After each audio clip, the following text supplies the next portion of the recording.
pour que vous puissiez la construire à votre manière.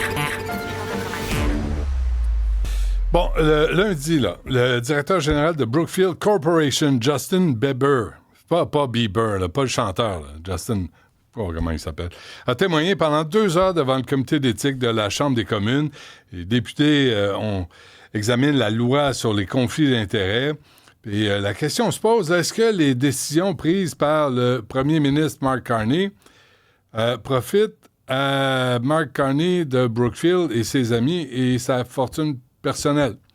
Avec nous, Luc Berthold, qui est député conservateur dans Mégantic, l'Érable-Lotbinière. M. Berthold, bonjour. Bonjour, M. Dutrisac. D'abord, il faut rappeler aux gens que Mark Carney était président du conseil d'administration de Brookfield de août 2022 à mi-janvier 2025, puis il a démissionné pour se lancer en politique. Avez-vous l'impression, avez-vous des données, que Mark Carney est en conflit d'intérêts quand il prend des décisions comme premier ministre? Ben écoutez, c'est comme presque impossible qu'il ne soit pas en conflit d'intérêts dans son poste parce que Brookfield, c'est une firme d'investissement qui a des centaines de milliards d'actifs dans toutes sortes de domaines, en immobilier, en infrastructure, en énergie renouvelable. Bref, Brookfield est pratiquement partout. Monsieur Carney a encore des actions, des options dans Brookfield et Monsieur Bieber, cette semaine au comité, a carrément dit que si Brookfield s'enrichit, le premier ministre, Monsieur Carney, s'enrichit. Et il y a tellement de domaines où le gouvernement intervient que c'est évident qu'à chaque fois que Brookfield fait de l'argent, le premier ministre en fait. Et nous, ce qu'on dit, c'est, écoutez, Monsieur Carney devrait faire comme Monsieur Sebias, le greffier du conseil privé, qui lui a décidé de se départir de ses actions dans Brookfield pour être capable de faire son rôle, de jouer son rôle de greffier du conseil privé. Ça, c'est le cabinet du premier ministre comme il faut pour pas avoir à justement se soucier des impacts de ses décisions sur sa propre fortune. À sa défense, M. Dutrisac, M. Carney dit j'ai mis tout ça dans une fiducie sans droit de regard, je m'en mêle pas. Ouais. Écoutez, il savait ce qu'il y avait avant. Il sait juste pas maintenant exactement qui gère ces choses, mais il sait dans quoi il était. Ouais. Donc, à partir de là, il y a... soyons un peu spécifiques, M. Berthold. Moi, je me souviens, là, ça me revient pendant que je vous écoute, là, je me souviens qu'il a pris une décision qui impliquait des maisons mobiles, Mark Carney. Et je me souviens d'avoir lu, je pense, dans le National Post, dans le Globe and Mail, comme quoi Brookfield avait tout un département où il finançait, il construisait des maisons mobiles, puis c'était très rentable. Et là, il y a l'exemple là, que vous avez donné sur X à propos de l'Agence spatiale européenne. Expliquez-nous. Tout à fait. Ben, écoutez, c'est pas compliqué. Dans le dernier budget, il y a un investissement de 500 millions de dollars pour l'Agence spatiale européenne. 500 millions de dollars. L'Agence spatiale européenne, en Europe, ça a situé ça sur un campus qui s'appelle le campus Harwell. Or, à qui appartient ce campus? Où vont se faire ces investissements-là? À 50% à Brookfield. Par hasard. D'autres exemples, quand M. Carney est allé à Washington rencontrer le président Trump, il est revenu ici, puis le Canada s'est fait imposer encore plus de tarifs, mais par hasard, le président Trump a signé lui-même de sa main un contrat d'acquisition pour 80 milliards de dollars de réacteurs nucléaires. À qui? À Brookfield. M. Carney est allé récemment aux Émirats arabes unis pour rencontrer les gens là-bas. Il est revenu ici en disant on va avoir 70 milliards d'investissements des Émirats arabes unis au Canada. Mais qui était là une couple de semaines avant? Les dirigeants de Brookfield. Mais là ça donc, commence à être troublant, ça, M. Berthold. Coïncidence. Ouais. Il n'y a personne qui relève ça, qui pose des questions à Mark Carney sur ses décisions qui affectent, en tout cas de façon positive, Brookfield? Nous, à tous les jours, on pose des questions à la Chambre des communes. Malheureusement, on n'en parle pas beaucoup. Je suis content que vous m'appeliez justement pour qu'on puisse en parler puis qu'on puisse mettre ça sur la table parce que c'est très, très gros. Écoutez, il y a eu cette semaine au comité d'éthique puis la semaine dernière 2 personnes très importantes qui sont venues témoigner. Il y a le greffier, M. Sabia. Il y a Marc-André Blanchard, l'ancien président du PLQ, qui est maintenant le chef de cabinet de M. Carney qui sont venus dire, écoutez, à tous les jours, on doit consulter le commissaire à l'éthique. Il y a une équipe complète qui travaille à temps plein pour s'assurer que le premier ministre ne soit pas en conflit d'intérêts. On n'a jamais vu ça. À ce point-là, ça serait la solution facile. Ce serait que M. Carney se départisse tout simplement de ses actions dans Brookfield pour être premier ministre. Mais en ce moment, on voit bien que c'est pas son intention. Mais c'est trop demandé. C'est trop demandé de sacrifier sa fortune personnelle pour se lancer en politique. Lui, il va vous dire, M. Berthold, moi, je suis pour le service public, mais je vais pas me mettre dans la rue pour ça. Ben, écoutez, il y a un choix à faire. Hein. Tu veux être premier ministre d'un pays du G7, d'un pays comme le Canada, où tes décisions vont avoir un impact sur la vie de millions de Canadiens et de Canadiennes. Quand ces impacts-là ont pour effet de t'enrichir personnellement, je pense qu'il y a un problème. Donc, il y a un choix à faire. Si tu veux te lancer en politique, effectivement. Je regardais, il y a un élément qu'on n'a pas parlé tout à l'heure.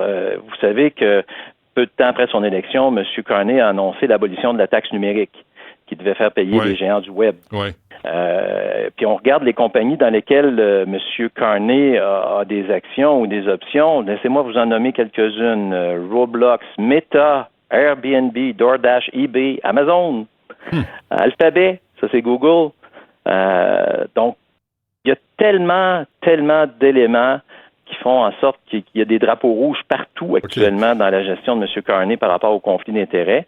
Puis malheureusement, il semble que c'est effectivement, on s'en préoccupe pas assez. M. Mais Berthold, nous, on sait que... j'ai une question, je ne peux pas attendre de la poser. Là, vous venez de donner l'exemple, l'implication du portefeuille de Mark Carney dans tout ce qui est GAFAM. Et est-ce que vous êtes en train de dire que Mark Carney, volontairement, par profit personnel, laisse crever les médias traditionnels à travers le Canada au profit du GAFAM? Parce que je le sais, cet été, il est revenu sur sa parole, puis les médias auraient pu profiter de la ristourne imposée qu'on aurait obtenue de la part du GAFAM. Mais est-ce que vous êtes en train de nous dire que Carney, sciemment, laisse crever les médias traditionnels par profit personnel? Je dirais pas ça. Je dirais que M. Carney a une apparence de conflit d'intérêts dans ce dossier-là, comme dans plusieurs autres, que cette décision-là a probablement influencé sa fortune personnelle et que malheureusement, quand on est un premier ministre puis qu'on prend des décisions qui ont des impacts comme ça sur, exemple, les médias traditionnels, puis sur toute sur des centaines de Canadiens, des milliers de Canadiens, on parle de ce domaine-là, mais on parle de beaucoup d'autres choses, bien effectivement, on a le droit de se poser des questions, on a le droit d'avoir des réponses, puis on doit s'attendre à ce que le premier ministre fasse ce qui est nécessaire, qu'il suive l'exemple de son greffier au conseil privé, puis qu'il se départisse de ses actions s'il veut qu'on n'en vienne pas à des conclusions comme celles que vous venez juste de faire. Oui, mais êtes-vous en train de dire, M. Berthold, que Mark Carney a l'éthique élastique? Je ne sais pas s'il y a l'éthique élastique, mais en tout cas, c'est une éthique qui lui profite. Oui, ça pour la bonne des choses. Il y a aussi le voyage en Chine. Là. On a eu des investissements immobiliers énergétiques en Chine. Est-ce que c'est lié, encore une fois, à Brookfield? Ben, Brookfield investit et opère dans les domaines des captages et stockages du carbone, dans les éoliennes, dans l'hydrogène vert, dans le gaz naturel, dans le stockage d'énergie par batterie. Puis encore une fois, quand on a vu ce qui s'est passé avec la Chine, pas longtemps après, la Chine a imposé des tarifs sur les poids canadiens pour, encore une fois, nuire à l'industrie canadienne. Donc, partout où M. Carney va, les Canadiens s'appauvrissent. Puis malheureusement, il semble que Brookfield s'enrichit. Donc, écoutez, j'ai regardé, j'ai passé la soirée hier à essayer de démêler tout ça, puis je peux pas amener à une autre conclusion que le premier ministre a tellement d'intérêt dans ses actions, même si c'est dans une fiducie qui dit ne pas s'en mêler, il peut pas avoir oublié partout où il a investi. Ouais. Donc, on est face à un apparent conflit d'intérêts perpétuel. En même temps, en conclusion, M. Berthold, je lisais aussi, là, il y a des gens qui disent le Parti conservateur est hypocrite. Il y a 6 députés conservateurs, dont Melissa Lantsman, qui ont dit en 2024 avoir investi personnellement dans des sociétés liées à Brookfield Corporation. Est-ce que c'est incontournable? Ben, est-ce que Mme Landsman est première ministre et est-ce qu'elle prend des décisions d'investissement qui peuvent favoriser à Brookfield quand elle est dans l'opposition? Les règles d'éthique sont pas les mêmes pour un premier ministre, pour les ministres de cabinet que pour les députés. Quand on accède au cabinet, quand on accède à un poste de premier ministre, on doit être honnête, transparent. Je vous rappelle que pendant la campagne électorale, ça a été Monsieur Carney a pris 60 jours avant de dévoiler ses couleurs. Il n'a pas voulu annoncer pendant la campagne électorale c'était quoi ses actifs, c'est quoi qu'il possédait, en se référant évidemment à la loi. Mais je pense que quand on a un poste comme celui-là, on doit être plus proactif que ça et montrer patte blanche avec les Canadiens. Mais M. Berthold, si on critique dans l'opposition un comportement X face à quelqu'un d'un autre parti, il faut avoir soi-même un comportement irréprochable. Là, vous avez... Tout à fait, vous sortez, mais vous avez raison, M. Dutrissac. Quand on est dans l'opposition, comme on ne prend pas de décision pour s'enrichir soi-même, il n'y a pas de problème. Si Mme Landsman, quand on va être au gouvernement, devient ministre, elle aura une décision à prendre sur ses actions dans Brookfield. Ouais. Ça va être quoi là, la pour suite? Elle ne peut pas influencer. Elle ne peut pas se servir de son poste pour influencer des... J'accepte cette réponse. C'est ça la différence. OK, je l'accepte. Vous venez de passer le test, là, M. Berthold, mais en conclusion... Mais moi, j'en ai pas. Je veux juste vous rassurer, j'en ai pas. Ouais, moi non plus, je pense pas. Non, j'en ai pas. Non, je pense pas. Je le sais, moi. Où est-ce que ça mène tout ça, là? Parce que là, vous sortez des exemples concrets de liens entre les décisions de Mark Carney comme premier ministre et les bénéfices indirects même pour Brookfield. Où est-ce que ça nous mène, là? Est-ce qu'on va laisser aller, on le dénonce, puis il n'y a rien qui va se faire? Ben écoutez, je pense qu'il faut que les gens réalisent qu'est-ce qui est en train de se passer. On le fait, je fais une entrevue avec vous présentement pour sensibiliser les gens à l'importance de ce dossier-là, au fait que M. Carney, ses décisions ne sont peut-être pas toujours prises dans le meilleur intérêt des Canadiens. Malheureusement, au cours des dernières semaines, des derniers mois, on a vu que beaucoup de ces décisions-là semblent avoir été prises plus dans l'intérêt de Brookfield, la compagnie du premier ministre. On va continuer de veiller au grain, M. Dutrissac, puis chaque fois qu'on va voir des choses comme celle-là, soyez assurés qu'on va les mettre à jour et en espérant que les gens en parlent pour convaincre le premier ministre de faire la seule chose qui doit être faite, suivre l'exemple de son greffier du conseil privé, se départir de ses actions. Luc Berthold, député conservateur dans Mégantic-Lérable-Lobinière. Merci, M. Berthold. À la prochaine. Merci. Bonne